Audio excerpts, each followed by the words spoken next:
ہمارے چینل میں خوش آمدید۔ چلیں شروع کرتے ہیں آج کی کہانی۔ میرے سامنے موجود ساری طوائفوں نے ملاک برا سے ہی کبھی کوٹھے پر نہ آیا تھا۔ آج یہ میرا پہلا تجربہ تھا۔ اس کے پیروں میں پہنے گھنگرو مجھے اپنی طرف مائل کر رہے تھے، جیسے مجھ پہ سحر طاری ہو گیا ہو۔ سفید فرش پر ننگے پاؤں وہ گھنگرو پہنے تماشائیوں کے بیچ اپنا جسم ہلا ہلا کر سب کو لبھا رہی تھی۔ میرا دل جیسے دھڑکنا بھول گیا ہو۔ میں کئی لمحے وہاں ساکت کھڑا رہا، میری آنکھوں میں آنکھیں ڈال کر بھی وہ اپنے پیروں کی حرکت کو نہ روک سکی تھی۔ اس کے چہرے پر ایک دل فریب سی مسکراہٹ تھی جو وہاں بیٹھے ہر مرد کو بھا رہی تھی۔ ہر مرد اس کے جسم سے آر پار ہوتی نظروں کو دیکھ رہا تھا۔ اس کے جسم کی ہوس ہر مرد کی آنکھ میں ٹپک رہی تھی، جیسے ابھی آزادی ملے اور وہ اس کے جسم کو نوچ کھائیں گے۔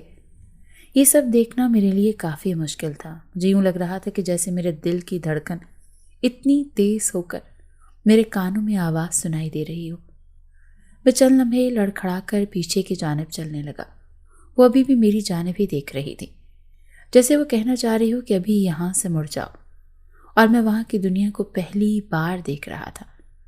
وہاں پر ہر لڑکی کم لباس میں تھی، وہاں ہر مرد ان کے جسم کا پجاری بنا ہوا تھا، ان کے جسم کی بولی لگ رہی تھی۔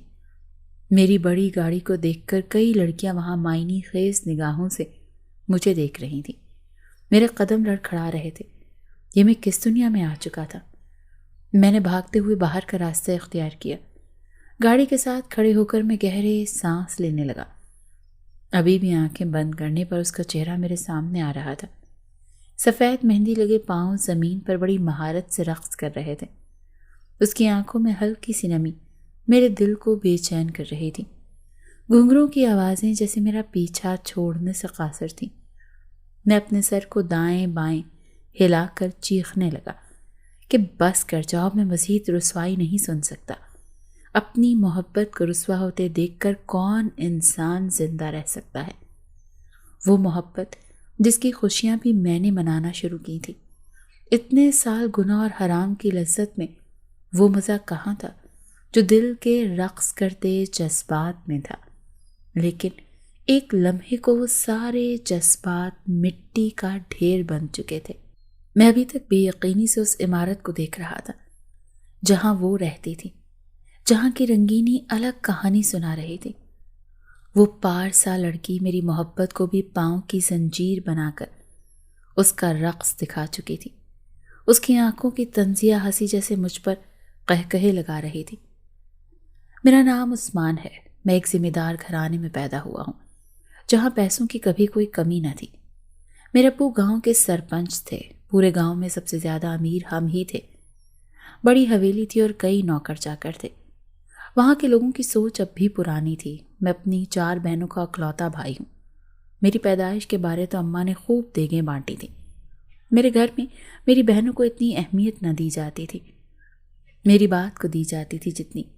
ان سے چھوٹے ہونے کے باوجود بھی جو بات کہوں اماں سے منوا سکتا ہوں۔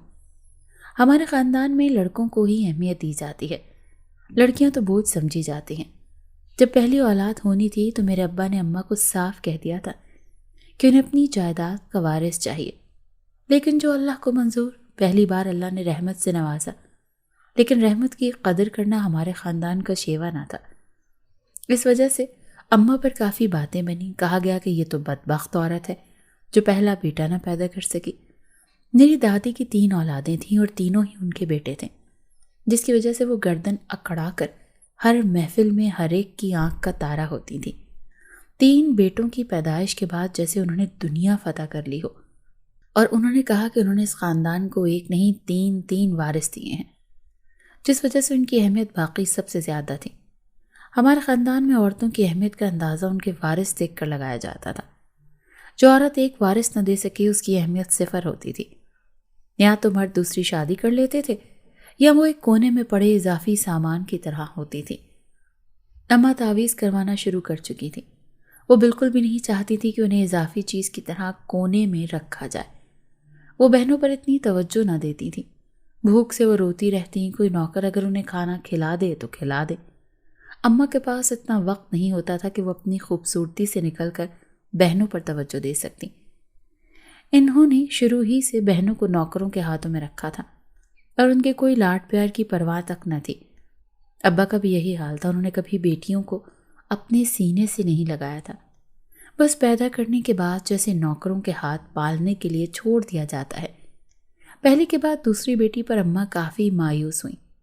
انہیں اپنے سسرال والوں سے کئی باتوں کا سامنا کرنا پڑا، یہاں تک کہ ابا نے بھی انہیں دوسری شادی کی دھمکی دے ڈالی تھی۔ تیسری بیٹی پر تو وہ دوسری شادی کرتے کرتے رکے تھے۔ اماں نے انہیں واسطے دے ڈالے تھے کہ اگر وہ سال کے اندر اندر بیٹا نہ دے سکیں تو وہ جس سے چاہیں دوسری شادی کر لیں، وہ اف تک نہ کریں گی۔ اس بات پر پھر مشین کی طرح بچے پیدا کرنے والی عورت کو نیا بچہ کوکھ میں رکھنا پڑا۔ بات صاف تھی، یوں بیٹے کے چکر میں ہم بہن بھائیوں میں عمروں کا اتنا فاصلہ نہ تھا۔ میری بڑی بہن مجھ سے صرف 3 سال بڑی تھی۔ اس کے بعد میری پیدائش پر تو ابا خوشی سے نہال ہو گئے تھے۔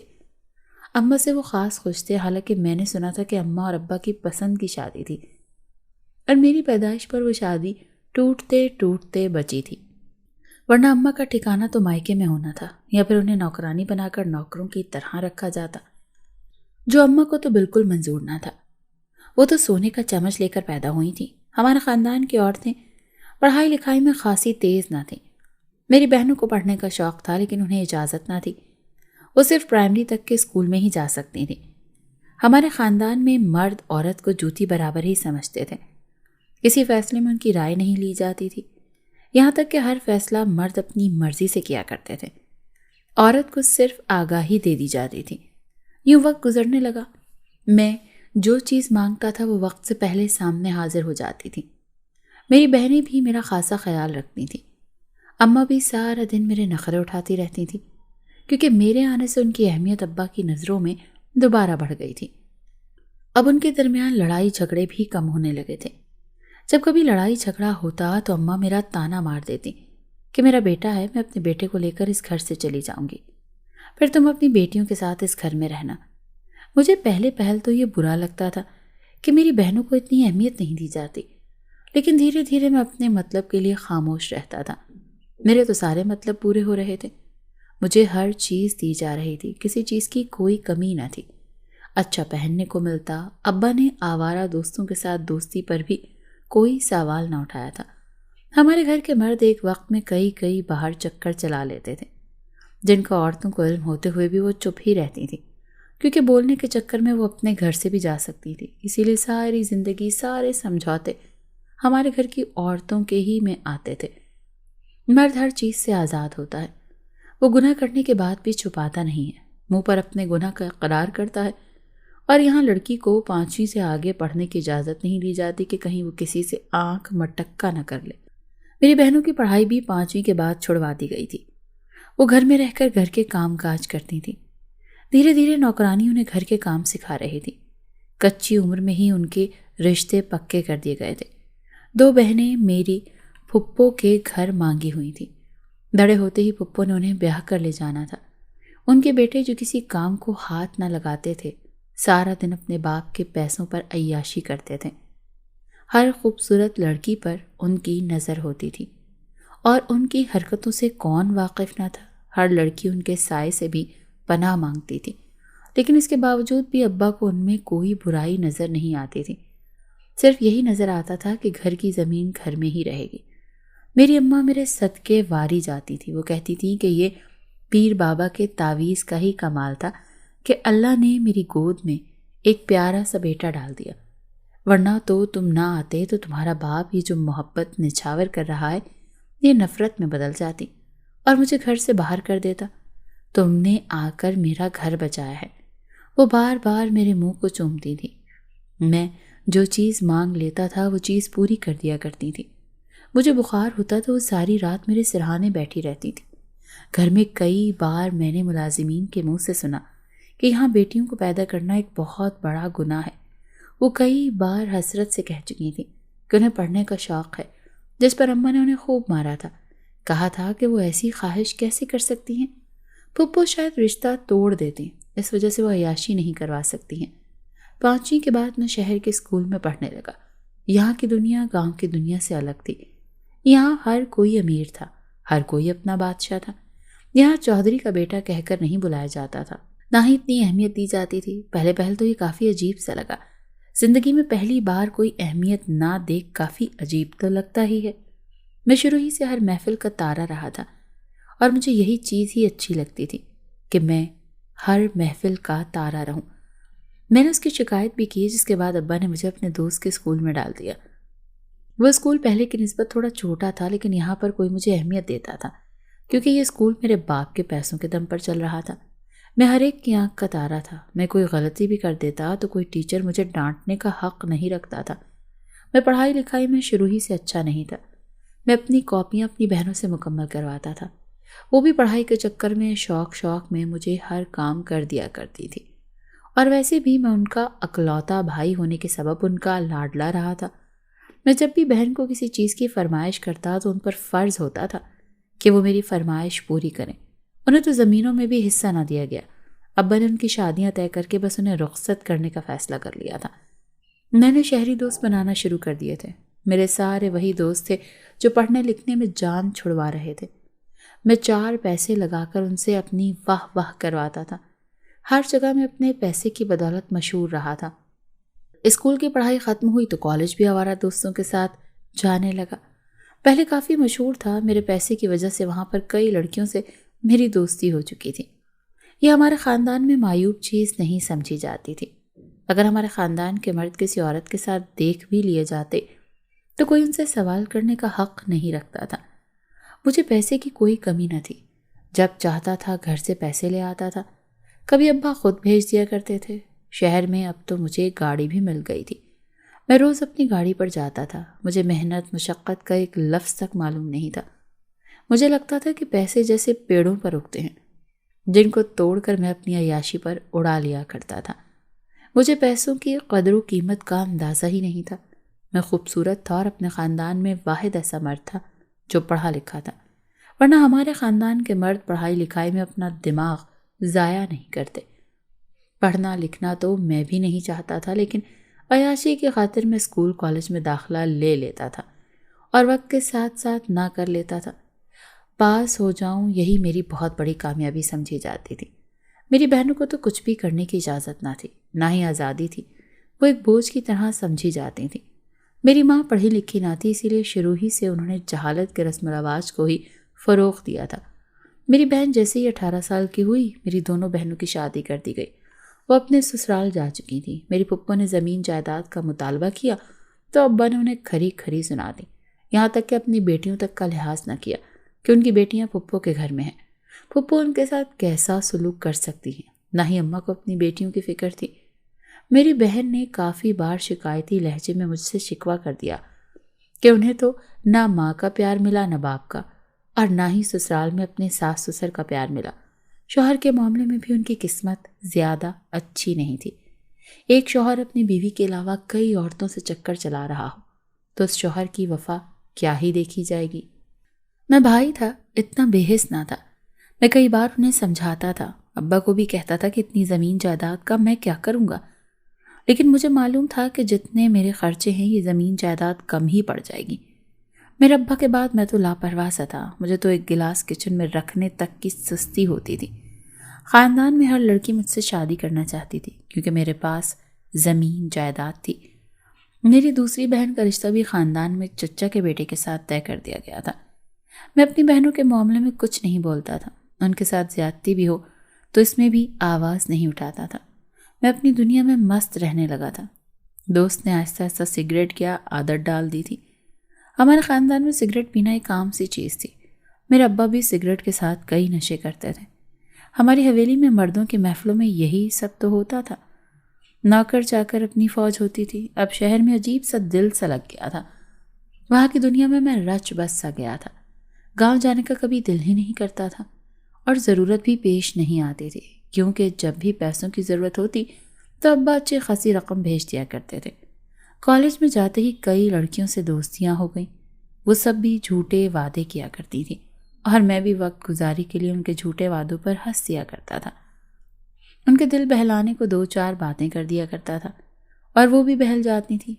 یہ نہیں تھا کہ وہ صرف میرے ساتھ مخلص تھی، وہ میرے علاوہ بھی کئی لوگوں سے باتیں کرتی تھیں۔ کئی تو میرے اپنے دوست یار تھے، ہم عورت کو ایک کھلونے کی طرح استعمال کرتے تھے۔ جب دل چاہا جس سے دوستی کر لی، اور جب دل بھر گیا تو اس سے دوستی ختم کر دی۔ پہلے تو یہ صرف باتوں کی حد تک تھا، آہستہ آہستہ یہ باتیں جسمانی حد تک بڑھنے لگی تھیں، طلب بڑھنے لگی تھی۔ یہ خاصا چکر دوستوں کا بھی تھا۔ سب امیر کبیر دوست تھے، کچھ غریب دوستوں کو ہم امیر دوست پال رہے تھے۔ سب اپنی عیاشی میں مگن رہتے تھے، صبح کالج کے بہانے کہیں دکان پر بیٹھ جایا کرتے تھے، کسی ہوٹل میں چائے پینے لگ پڑتے تھے، پھر شام کو لڑکیوں سے باتیں کرنا، ان سے ملنا، ان کے ساتھ وقت گزارنا۔ دھیرے دھیرے درمیان کا فاصلہ ختم ہوتا جا رہا تھا۔ میں ایک وقت میں 4 لڑکیوں سے باتیں کر رہا ہوتا تھا، سب کو یہی کہتا تھا کہ میں تم سے شادی کروں گا، لیکن مجھے کسی نیک اور پرہیزگار لڑکی سے ہی شادی کرنی تھی۔ مجھے لگتا تھا کہ شہر میں رہنے والی ہر لڑکی استعمال ہو چکی ہوتی ہے۔ لڑکی کا کوئی نہ کوئی دوست ہوتا ہے، کوئی لوگوں کو ایک وقت میں بیوقوف بنا رہی ہوتی ہے۔ کئی لڑکیاں تو میرے ساتھ کافی سیریس بھی ہو چکی تھیں، لیکن مجھے معلوم تھا کہ باپ کا پیسہ دیکھ کر کسی کو برا لگتا ہے۔ وہ میری دولت اور میری شہرت سے متاثر تھیں۔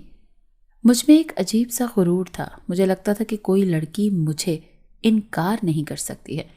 پڑھائی لکھائی میں تو میں اچھا نہ تھا، فیل بھی ہو جاتا تو گھر والوں نے کون سا ڈانٹ دینا تھا۔ دوست یاروں کے ساتھ ہمیشہ باہر بیٹھا رہتا تھا۔ دھیرے دھیرے وقت گزرنے لگا، کالج کی دنیا ختم ہوئی، لیکن عادتیں تو اب بھی وہی تھیں۔ یونیورسٹی میں جاتے ہی نئی پریاں دکھنے کو ملی۔ پہلے بھی کئی لڑکیوں سے دوستی رکھ چکا تھا، اب نئی دوستیاں ہو گئی تھیں۔ پڑھائی لکھائی میں کام کسی سے پیسے دے کر کروا لیا کرتا تھا۔ ابا کو یہی لگتا تھا کہ شہر میں بچہ مشکل پڑھائی پڑھ رہا ہے۔ بڑی گاڑی تھی، ایک بنگلہ تھا جس میں رہتا تھا، اور وہاں پر کام کرنے کو نوکر چاکر تھے۔ میں کسی سے ڈرتا تو نہیں تھا، جو کرتا تھا وہ سب کے سامنے کرتا تھا۔ لڑکیاں میرے پیچھے پیچھے پھرتی تھیں، لیکن وہ کسی لڑکی کو بھاؤ نہیں کرواتا تھا۔ کئی لڑکیاں تو میرے لیے اب جینے مرنے کو تیار تھیں۔ تجھ سے مجھے کوئی غرض نہ تھی، میں ان کی باتوں پر ہنس دیا کرتا تھا، بلکہ ہم سب دوست اس طرح کی بیوقوف لڑکیوں کو مل کر ہنس دیا کرتے تھے۔ ایک دوسرے کو ان کے پیغامات پڑھایا کرتے تھے اور پھر مل کر مذاق بنتا تھا، یہ جانے بغیر کہ ہم بھی بہنوں والے ہیں۔ کئی لڑکیاں میرے بنگلے پر آتی رہتی تھی، خرچ سے خاصی پابندی ہوتی تھی، پیسے کی خاطر یار بنا لیتی تھیں اور ہم بھی پیسہ دیکھ کر تماشا دیکھتے تھے۔ لیکن ہماری یونیورسٹی میں ایک لڑکی ایسی تھی جو کسی لڑکے کے پیچھے نہیں تھی، وہی لڑکے اس کے پیچھے جانے کی کوشش کرتے۔ اس کی آنکھیں بہت خوبصورت تھیں، وہ نقاب کرتی تھی۔ کبھی کسی نے اس کا چہرہ نہیں دیکھا تھا، لیکن سب اس کی آنکھوں کے دیوانے تھے۔ سننے میں آیا تھا کہ وہ لڑکی خاصی خوبصورت ہے۔ کئی لڑکیوں سے بھی اس کی تعریف سنی تھی۔ عموماً لڑکیاں دوسری لڑکی کی تعریف کرنا گناہ سمجھتی ہیں، لیکن میں کئی لڑکیوں سے بھی تعریف سن چکا تھا۔ میرے اپنی کئی دوست اس لڑکی کے آگے پیچھے گھومتے تھے، آہیں بھرتے تھے۔ وہ چاہتے تھے کہ وہ اس سے دوستی کر لیں۔ ہر قیمتی چیز کو اپنے حصے میں لینا ہر ایک کی حسرت ہوتی ہے، اور وہ بھی اسی طرح قیمتی تھی، باقی لڑکیوں سے ذرا مختلف اور ہٹ کر۔ اس کی نگاہوں کو دیکھ کر کوئی بندہ اس سے نگاہیں ملا نہ پاتا۔ نہ جانے اس کی آنکھوں میں ایسی کیا بات تھی کہ شعلے جیسے اٹھ رہے ہوں۔ کئی امیر دوست اسے پیسوں کی آفر کر چکے تھے، لیکن وہ منہ تک نہ لگاتی تھی۔ وہ ایک غریب ماں باپ کی بیٹی تھی، روز رکشے میں یونیورسٹی آیا کرتی تھی۔ نے کئی بار اسے یونیورسٹی آتے دیکھا تھا۔ ہمیشہ وہ پردے میں ہی رہتی تھی، میں کبھی اس کا چہرہ نہیں دیکھ سکا، لیکن اتنا ضرور یقین تھا کہ وہ باقی سب سے خوبصورت ہوگی۔ میں بھی اس کے پیچھے آتا تھا اور آہیں بھرتا تھا۔ مجھے یہ لڑکی کافی دلچسپ لگ رہی تھی، باقی سب سے مختلف۔ اس کی یونیورسٹی داخلے کے بعد میں نے کئی لڑکیوں سے باتیں تک کرنا چھوڑ دی تھی۔ مجھے ہر لڑکی میں وہ دکھائی دیتی تھی، میں بس اس کے پیچھے دیوانہ سا ہو گیا تھا۔ دل ہی دل میں اسے پسند کرنے لگا تھا۔ مجھے یہ یقین تھا کہ اگر وہ لڑکی مان گئی تو مجھ سے شادی کر لوں گا۔ اتنی پاک اور پرہیزگار لڑکی سے شادی کرنا تو میری خوش قسمتی کی بات ہوگی۔ میں دل ہی دل میں ارادے کر چکا تھا، کیونکہ وہ کسی کے ساتھ گفتگو نہیں کرتی تھی۔ کبھی میں نے اسے کسی لڑکے کے ساتھ نہیں دیکھا تھا۔ لڑکے آہیں بھرتے تھے، کئی تو مایوس ہو کر اپنا راستہ موڑ چکے تھے۔ مجھے ایسی لڑکی کی تلاش تھی، نہ جانے کیوں وہ باقی سب سے مختلف تھی۔ آج کل تو لڑکیوں کو اپنے قابو میں کرنا اتنا مشکل نہ تھا۔ میں نے کئی لڑکیوں سے دوستیاں کی تھیں، ہر ایک سے آرام سے دوستی ہو جاتی تھی۔ وہ میرے پیسے کی طرف دیکھ کر میری طرف مائل ہو جایا کرتی تھی۔ یہ میری 2-4 باتیں سے مطمئن کر دیا کرتی تھی، لیکن یہاں میں جب بھی کوشش کرتا وہ مجھے عجیب نگاہوں سے دیکھ کر آگے گزر جایا کرتی تھی، کبھی میری کسی بات کا جواب تک نہ دیتی تھی۔ کئی بار میں اسے کھانے کی آفر کر چکا تھا، لیکن وہ ہمیشہ ٹھکرا دیا کرتی تھی۔ کبھی کبھار تو لفٹ بھی دینے کا کہتا تھا، لیکن وہ گھبرا کر پیچھے ہٹ جایا کرتی تھی۔ یقیناً کسی شریف گھرانے کی سادہ سی لڑکی تھی۔ میں نہیں چاہتا تھا کہ وہ زمانے کی دھول مٹی میں خراب ہو جائے، اسی لیے کئی بار میں اس سے کہہ چکا تھا کہ میں تمہاری عزت کرتا ہوں۔ شاید اس نے مجھے کئی لڑکیوں کے ساتھ دیکھا تھا، تبھی وہ میری بات کا یقین نہیں کرتی تھی۔ اس کی آنکھیں بہت معصوم تھیں۔ میں تو خود بھی اتنی معصوم لگتی تھی کہ کئی بار رات خوابوں میں آنے لگی تھی۔ ساری رات نیند نہیں آتی تھی۔ جب آنکھیں بند کرتا اس کی آنکھیں میری آنکھوں کے سامنے آ جایا کرتی تھیں۔ میں گھبرا کر اٹھ جایا کرتا تھا۔ کبھی سگریٹ پر سگریٹ لگا کر ساری رات اس کے بارے میں سوچتا رہتا تھا۔ کبھی کسی لڑکی کے بارے میں اتنا سنجیدہ نہیں ہوا۔ ہمارے تو خاندان میں عورتوں کو ایک اضافی چیز کی طرح سمجھا جاتا ہے، دل لبھا کر چھوڑ دیا جاتا ہے اور خاندانی عورت سے نسل پیدا کر لی جاتی ہے۔ بس یہی تو فرق ہوتا ہے خاندان اور باہر کی عورت میں۔ لیکن اس میں نہ جانے ایسا کیا تھا کہ میرا دل نرمی کی طرف مائل ہو رہا تھا۔ میں نے کبھی کسی لڑکی کے لیے خود سے کچھ نہیں کیا تھا۔ پیسوں کی لالچ دکھا کر وہ خود میرے پیچھے چلی آتی تھی، لیکن اس کے لیے میں ہمیشہ راہ میں کھڑا رہتا تھا۔ کئی بار بات کرتے کرتے رہ جاتا تھا۔ یہ نہیں تھا کہ وہ میری حرکتوں سے ناواقف تھی، وہ اچھی طرح سے جانتی تھی کہ میں اسی کے پیچھے جا رہا ہوں۔ ہمیشہ اس کے ساتھ بیٹھنے کی کوشش کرتا۔ وہ کلاس ختم ہوتے ہی یونیورسٹی سے نکل جاتی، نہ جانے وہ کہاں جاتی، اچانک غائب ہو جاتی تھی۔ کئی بار اس کا پیچھا کرنے کی کوشش کی، لیکن ہمیشہ وہ میری نظروں سے اوجھل ہو جاتی تھی۔ ایک بار بے دھیانی میں میری نظر اس کے چہرے پر پڑ گئی۔ میں اس کا چہرہ دیکھ کر ساکت رہ گیا تھا۔ وہ اس قدر خوبصورت تھی، میں نے آج تک اتنی خوبصورت لڑکی نہیں دیکھی تھی۔ میں خود بھی خوبصورت تھا، اس بات کی گواہی میرے خاندان کے سبھی لوگ دیتے تھے۔ خاندان میں سبھی لڑکیاں مجھ پر مرتی تھیں، ہر کوئی چاہتی تھی کہ مجھ سے شادی کر لے۔ کئی لڑکیوں نے تو خود آگے بڑھ کر مجھے یہ پیغام بھیجا تھا کہ میں اس سے شادی کر لوں، لیکن ہر بار میں ہر لڑکی کو ٹھکرا دیا کرتا تھا، کیونکہ میں ابھی شادی کرنا نہیں چاہتا تھا اور نہ ہی اس جھنجٹ میں پڑنا چاہتا تھا۔ میرا کسی سے بات کرنے کو دل نہیں کرتا تھا، نہ ہی کسی اور چیز میں دھیان لگتا تھا۔ دن رات اس کے خیالات آتے رہتے تھے جو مجھے جھنجھلا کر رکھ دیتے تھے۔ مجھے لگ رہا تھا کہ میں دھیرے دھیرے محبت کی راہوں میں جا رہا ہوں۔ میں کبھی ایسا شخص نہ تھا، مجھے تو اپنے علاوہ کسی شخص کی پرواہ نہ تھی، لیکن اب میرے لہجے میں نرمی پیدا ہونے لگی تھی۔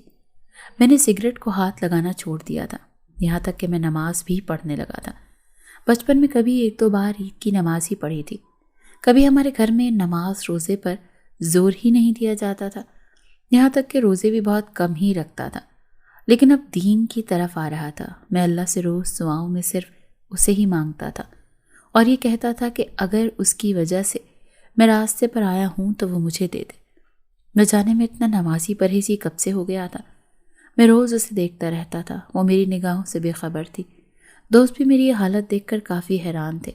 وہ کہنے لگے تھے کہ پہلے شراب و شباب کا تمہیں کتنا شوق تھا، اب تو شباب نظر آتی ہے اور نہ ہی شراب۔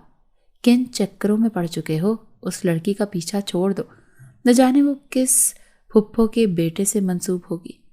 ایسی لڑکیاں تبھی کسی کو منہ نہیں لگاتی۔ ان کی بات سن کر میرے دل میں بے چینی سے ہونے لگی تھی کہ اگر وہ واقعی کسی سے منسوب ہوئی تو میں کیا کروں گا۔ میں اسے سب سے چرا لینا چاہتا تھا۔ اتنی بے چینی سی میرے دل میں بھر چکی تھی۔ اسے کسی اور کے ساتھ دیکھنا میرے لیے کافی کٹھن مرحلہ ہونے والا تھا۔ میں گاؤں گیا تو میری کوئی حالت کو دیکھ کر ابا حضور نے کہا کہ لڑکی کا چکر تو نہیں ہے۔ میں ہنس دیا۔ میں ان سے کوئی بات نہیں چھپاتا تھا، وہ شروع ہی سے میرے دوست تھے۔ میں نے جب انہیں یہ سب حقیقت بتائی تو انہوں نے کہا کہ تم اس لڑکی سے بات کرو، ہم تمہارے لیے رشتہ لے جائیں گے۔ اب مجھے اس چیز کا احساس ہونے لگا تھا کہ میری بہنوں کی باری تو ان کی شادی کرتے وقت ابا نے ان کی رضامندی تک نہیں جانی تھی، اور یہاں میں اپنی پسند بتا رہا ہوں تو ابا کو کوئی اعتراض ہی نہیں تھا۔ میں نہیں چاہتا تھا کہ اگلی نسل بغیر پڑھے لکھے یوں ہی قربانیاں دیتی رہے۔ میں نے سوچ لیا تھا کہ میں اب اس خاندان کی رسموں کو بدلوں گا۔ میرے اندر یہ تبدیلیاں صرف اس محبت کی وجہ سے آ رہی تھیں۔ ورنہ تو میں کبھی اس طرح سوچتا بھی نہیں تھا۔ میری سوچ بھی ابا جیسی ہی تھی۔ میں واپس یونیورسٹی آ گیا تھا۔ شہر آ کر اس بار میں نے ہمت پیدا کر ہی لی تھی کہ میں اس لڑکی سے بات کر کے رہوں گا۔ میں اس کے پیچھے پیچھے چلنے لگا۔ وہ بار بار مجھے دیکھ رہی تھی۔ وہ کئی بار مجھے اپنا پیچھا کرتے دیکھ چکی تھی۔ نہ جانے اس دن وہ کس وجہ سے رک گئی۔ مجھے کہنے لگی کہ اگر تم مجھ سے ملنا چاہتے ہو تو رات کو اس پتے پر آ جانا۔ میں کافی حیران تھا کہ وہ کبھی کسی لڑکے سے بات نہ کرنے والی لڑکی سیدھا مجھے اپنے گھر دعوت دے رہی ہے۔ پھر سمجھا شاید وہ میری پسندیدگی کو جان گئی ہو، اپنے ابا سے ملوانا چاہتی ہو، ورنہ ایسی لڑکیاں ایسے کام تھوڑا ہی کرتی ہیں۔ میں کافی خوش تھا۔ میرے دوست یار بھی میری بات پر مجھے شاباشی دے رہے تھے۔ کافی عرصے بعد میں کھل کر جینے لگا تھا۔ مجھے تو یوں لگا تھا کہ اس کا ملنا ایک خواب سا ہے۔ پھر رات کو تیار ہو کر میں اس کے پتے پر گیا۔ ایک شاندار بڑا سا بنگلہ تھا۔ میں یہ دیکھ کر کافی حیران ہوا کہ وہ رکشے میں آنے والی لڑکی اس بنگلے پر رہتی ہے۔ شاید وہ سادہ پسند ہو، لیکن وہاں کی رنگینیاں تو کچھ اور ہی بتا رہی تھی۔ وہاں ہر کمرے کی روشنی جل رہی تھی۔ اس روشنی سے نظر آنے والے مناظر عجیب سے تھے۔ میں نے اپنے دل کے اندیشے کو ختم کیا۔ شاید یہ میں غلط راستے پر آ گیا ہوں، لیکن گھر کا پتہ تو یہی تھا۔ میں وہاں دیکھ کر اندر جانے لگا۔ عجیب گھر تھا، جہاں اتنا بڑا گھر کھلے عام چھوڑ دیا گیا ہو۔ کوئی چوکیدار تک نہ تھا۔ میرا دل کافی گھبرا رہا تھا۔ یوں لگ رہا تھا کہ جیسے میں کسی غلط جگہ پر آ گیا ہوں۔ یہاں اندر آتے مجھے اتنا تو اندازہ ہو گیا تھا کہ یہ شریفوں کا گھر نہیں ہے۔ یہاں کئی لڑکیاں تھیں جو نہ جانے اس نے مجھے اس پتے پر کیوں بلا لیا۔ وہ خود تو یہاں نہیں ہو سکتی۔ اس کا وجود اس جگہ پر کیا ہی ہوتا۔ وہ تو اتنی پردہ دار پرہیزگار لڑکی تھی۔ میں دھیرے دھیرے اندر چڑھنے لگا۔ میری چال ڈھال اور میرے لباس سے کئی لڑکیاں میری طرف آئیں، لیکن میں ان کی طرف دیکھ نہیں رہا تھا۔ مجھے معلوم تھا کہ وہ اپنا گاہک پکا کرنا چاہتی ہیں۔ مجھے اندر آتا دیکھ ایک منہ میں پان لیے بوڑھی سی عورت بھی میرے پاس آئی۔ اس کی طنزیہ نگاہیں مجھے اوپر سے نیچے تک دیکھ رہی تھیں۔ ان کی نگاہوں سے میں جھنجھلا سا گیا۔ میں کہنے لگا کہ شاید میں غلط جگہ آ گیا۔ میرا دل بار بار یہی کہہ رہا تھا کہ شاید اس نے جلدی میں تمہیں غلط جگہ کا پتہ دے دیا، یا پھر وہ مذاق میں تمہیں اس جگہ کا پتہ دے چکی ہے۔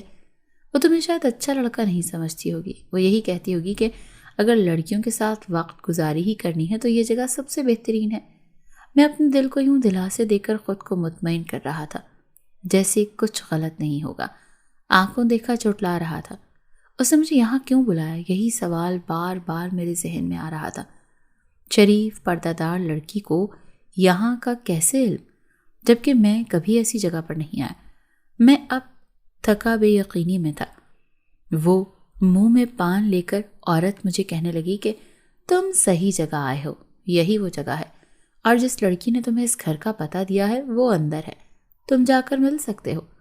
میرے پاؤں تلے سے جیسے زمین نکل گئی ہو۔ میں بار بار خود کو یہ سمجھا رہا تھا کہ یقیناً یہ غلط ہے، یہ فریب ہے، یہ دھوکہ ہے، یہ سب جھوٹ ہوگا، لیکن پھر بھی نہ جانے کیوں میرے قدم اس سے چلنے لگے۔ میں خود بخود اس جگہ پہنچ گیا۔ وہاں پہلے سے ہی کوئی محفل آباد تھی۔ کئی تماشائی نیچے بیٹھے نوٹ برسا رہے تھے۔ میں جیسے پتھر کا ہو چکا تھا۔ وہ میرے سامنے رقص کر رہی تھی۔ کوئی اور نہیں، میری محبت تھی۔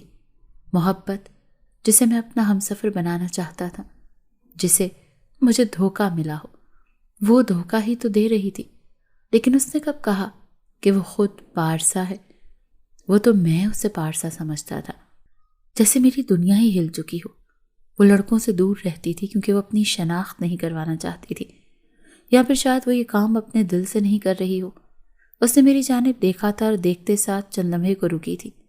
وہ چند لمحے کے بعد اس نے تیز تیز رقص کرنا شروع کر دیا تھا۔ اس کے رقص سے ایک بار پھر نوٹوں کی برسات ہونے لگی تھی۔ لوگوں کے منہ سے عجیب و غریب جملے نکل رہے تھے۔ یہ سب سننا دیکھنا میرے لیے ناقابل برداشت تھا۔ مجھے یوں لگ رہا تھا جیسے میرا دل کسی نے نوچ کر نکال دیا، میرے دل کے ٹکڑے ٹکڑے کر دیے۔ میرے ساتھ ایسا دھوکہ کیوں ہوا؟ وہ ایک پارسا لڑکی نہ تھی، لیکن پھر بھی اس کے خلاف میرے دل میں ایک بات نہیں آ رہی تھی، اور نہ ہی میرا دل اس کو برا بھلا کہنے کو چاہ رہا تھا۔ بس ایک بے یقینی کی سی کیفیت تھی۔ کئی لمحے میں وہاں برف کی طرح جمع کھڑا رہا، اور پھر میری برداشت ختم ہو چکی تھی۔ اس کے چھوٹے چھوٹے کپڑے اس کے جسم سب کو چھپانے کے بجائے مزید ظاہر کر رہے تھے۔ لوگوں کے جملے میرے دل پر تیر کی طرح لگ رہے تھے۔ یہ کیسا خوفناک خواب حقیقت بن کر میرے سامنے کھڑا تھا۔ مجھے ایسی ہی لڑکی سے محبت کیوں ہوئی؟ وہ میرے پاس اسی وجہ سے نہیں آتی تھی۔ اس نے کبھی میرے جذبوں کے ساتھ کھیلا نہیں تھا۔ میں باہر آ کر خود کو تلاشی سے دے رہا تھا۔ میرا دل پھوٹ پھوٹ کر رونے کو کر رہا تھا۔ زندگی میں شاید پہلی بار میں رو رہا تھا۔ پہلی بار من پسند چیز جو مجھے پسند آئی وہ تو نیلامی کی نمائش میں روز کھڑی ہوتی تھی۔ تبھی کہتے ہیں کہ محبت دیکھ کر نہیں ہوتی، ورنہ میں شاید سب سے نئی چیز کو پسند کرتا۔ ایسی چیز نہیں جس پر کئی لوگ تانے کس رہے ہوں، جس کے بارے میں عجیب و غریب جملے کہے جا رہے ہوں۔ ساری رات کروٹ پر کروٹ بدلتا رہا۔ ذہن پر اس قدر اس چیز کو سوار کر لیا تھا کہ ایک لمحے کو نیند نہ آئی۔ بے چینی سے روم میں حائل ہو چکی تھی۔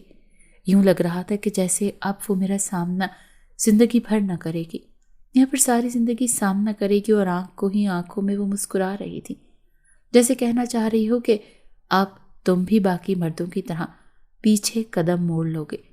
ساری رات کروٹ پر کروٹ بدلتا رہا۔ صبح سرخ آنکھوں کے ساتھ یونیورسٹی پہنچا۔ پڑھائی کا مجھے خاصا شوق نہ تھا اور نہ ہی اب میں پڑھائی کی خاطر گیا تھا۔ میں اس کو ایک نظر دیکھنا چاہتا تھا کہ وہ مجھے دیکھ کر کس طرح کا رد عمل ظاہر کرتی ہے، لیکن اس نے تو میری طرف ایک نگاہ اٹھا کر نہیں دیکھا تھا، جیسے اسے کوئی فرق ہی نہ پڑا ہو۔ میں اس کے پیچھے بھی نہ گیا تھا۔ سارا دن میں نے خود کو واپس کمرے میں بند کر لیا تھا، ایسے کہ جیسے میری دنیا ہی ختم ہو گئی۔ دوست یار بار بار مجھ سے پوچھنا چاہ رہے تھے کہ آخر کو میری کیسی ملاقات رہی، اس کے والد سے ملا، کیا کہا گیا، لیکن میں خاموشی اختیار کر چکا تھا۔ میں اس کے بارے میں کسی کو کچھ نہیں بتانا چاہتا تھا۔ میں اس کی حقیقت کو کھول کر کسی کے سامنے بیان نہیں کرنا چاہتا تھا۔ اب باحضور بھی کئی بار لڑکی کا ذکر میرے سامنے کر چکے تھے۔ کہنے لگے کہ اپنی پسند کی لڑکی سے ہمیں بھی ملوا دو۔ تمہاری ماں تو کئی دن سے بے قرار ہے کہ وہ تمہاری پسند کی لڑکی کو بہو بنا کر لے آئے۔ میں ان سے کچھ دنوں کی مہلت لے چکا تھا۔ مجھے سمجھ نہیں آ رہا تھا کہ آخر کو میں چاہتا کیا ہوں۔ اس لڑکی کو بھلانا میرے لیے ایک ناقابل یقین کام تھا۔ میں کوشش کر چکا تھا۔ میں اسے اپنانا چاہتا تھا۔ میں اسے اس دنیا سے دور لے جانا چاہتا تھا جہاں پر صرف وہ اور میں ہوں۔ وہ اس دنیا کی باسی نہیں تھی۔ شاید اسے زبردستی اس دنیا میں دھکیل دیا گیا۔ اگلے روز میں پھر سے اس کا پیچھا کرنے لگا۔ وہ مجھے اپنے پیچھے آتا دیکھ کافی حیران ہوئی۔